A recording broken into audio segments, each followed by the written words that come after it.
આરોગ્ય વિભાગ જે છે એની અંદર કદાચ સુપ્રીમ કોર્ટે કોમ્પ્લાયન્સ માગ્યું છે.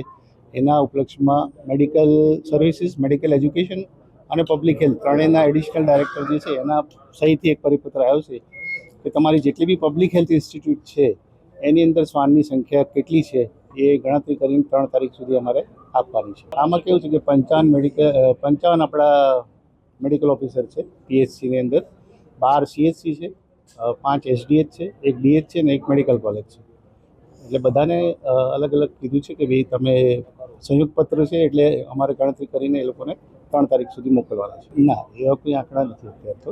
જસ્ટ ગણતરી પીમાસીસની અંદર જેટલા શ્વાન છે એની ગણતરી થવાની. સ્ટેગ્નન્ટ છે કે ત્યાં રહે છે એવું તો આપણે કહી નથી શકતા, બરાબર? એ વસ્તુ છે જ, તમારી વાત સાચી છે, પણ હવે જોઈએ ગણતરી કઈ રીતમાં આવે છે. ના, અમને તો અત્યારે ગણતરી કરવા જ કીધું છે, એટલે બીજી કોઈ વસ્તુ અમને કહેવામાં આવી નથી. અત્યારે તો ગણતરી કરીને અમારે 3 તારીખ સુધી પાછી મોકલવાની છે. નીચેનો જે સ્ટાફ છે એ જ ગણતરી કરીને આપવાનો છે અને તબીબ તો એનો હેડ છે. સપોઝ મને કોઈ વસ્તુ કહેવામાં આવે તો સીડીએચઓ તરીકે મારી હેડ તરીકે મારે નીચેથી કોમ્પ્લાયન્સ લઈને પાછું આપવું પડે સરકારમાં, બસ એ રીતનું છે.